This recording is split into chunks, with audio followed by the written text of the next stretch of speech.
Salut les gazeux, c'est Blood Rider. Donc aujourd'hui on se retrouve sur une petite vidéo pour tester la KTM RC 390. Donc voilà, physiquement, soit on n'aime pas. Moi je trouve qu'elle a un petit grain, un petit quelque chose qui m'attire un petit peu. Voilà. Bon là on voit que la première fois elle a un petit peu du mal à démarrer. Mais quand on met un coup d'accélération ça va. Parce que bon, les motos quand il les loue pour les tests. Les motos sont pas toutes neuves, je pense. Donc voilà, on va commencer tranquillement le test. Donc bah quand on monte tout de suite dessus, je sens que la selle est un petit peu dure quand même, faut dire ce qui est à côté de mon ER6, ER6 FCL Confort. C'est là que je vois bien que c'est quand même une bonne selle confort la mienne à côté, hein. Et en général, de toute manière, j'ai trouvé que la moto était assez rigide. Après au niveau de l'accélération, c'est quand même sympa. Ça reste 400, enfin 390 cm3. Je dirais qu'il en manque un petit peu pour s'amuser. Après, bon, faut pas non plus complètement critiquer. J'avais un petit peu peur d'y aller un petit peu trop fort, vu que c'était mon premier essai. Mais c'est plutôt sympa. Moi, j'ai plus ou moins bien aimé. Il y a quelques points que j'ai aimé, d'autres un petit peu moins, effectivement. Parce que dans l'ensemble, elle était quand même assez rigide cette moto. Au niveau du sélecteur, donc j'ai trouvé un secteur de vitesse très réactif, hein. Passer les vitesses et rétrograder, bah vraiment c'était pas super facile. On va dire plus ou moins ça, disons que c'était bien aisé. Ça se passait d'un seul petit coup.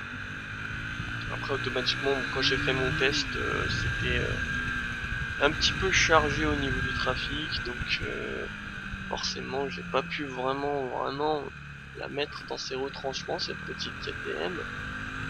Mais dans l'ensemble, au niveau de l'accélération, on a plutôt quelque chose de sympa. Même si, on verra un petit peu tout à l'heure, bah là d'ailleurs, la vitesse de pointe, donc là, moi je suis monté à peu près jusqu'à 160, si je me souviens. Donc c'est sympa, quoi, c'est mieux qu'une 125 de loin. Bonne accélération, mais c'est pas une accélération aussi nerveuse que si on prend bah, la mienne, une Kawa. Et bon, pareil que Kawa aussi c'est connu pour être très nerveux. Pour l'accélération, donc un point positif pour la bête. Maintenant, donc on va entamer une petite série de virages donc avec cette KTM. Donc l'entrée de virage, ben tout de suite ça part facilement sur l'angle, hein, la tenue de conduite sportive, hein, ça directement on peut presque poser le genou. C'est ça qui a de bien. Par contre, je sais pas si c'est une question de conduite, si c'est ma conduite qui faisait ça, mais j'avais l'impression de vraiment sentir que l'arrière avait un petit peu tendance à décrocher. Voilà, après c'est assez nerveux, c'est vrai que c'est des bécanes qui sont faites pour faire surtout du circuit. Moi je suis habitué à un roadster, donc la roadster, la descente est moins vertigineuse et peut-être qu'on n'a pas la même sensation au niveau de l'arrière, cette sensation de plus ou moins décrocher. Ça n'empêche pas de quand même prendre du plaisir malgré la rigidité de la moto. Voilà, sortie de rond-point, on s'amuse un petit peu.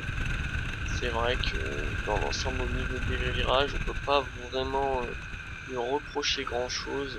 Ça reste une belle petite sportive.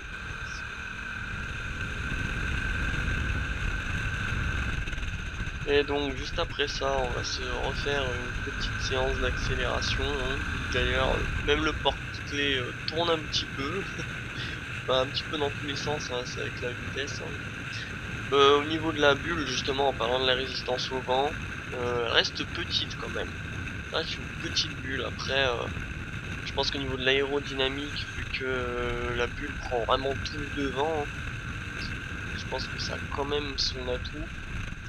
Mais au niveau de la bulle, j'ai l'impression qu'il faut vraiment se coller la tronche dedans pour commencer à ressentir un petit peu moins l'air. Et voilà les fondus de la poignée, c'est déjà la fin de la vidéo, donc si ça vous a plu, n'hésitez pas à vous abonner, et surtout n'oubliez pas, restez prudent sur la route. Et bonne route à tous!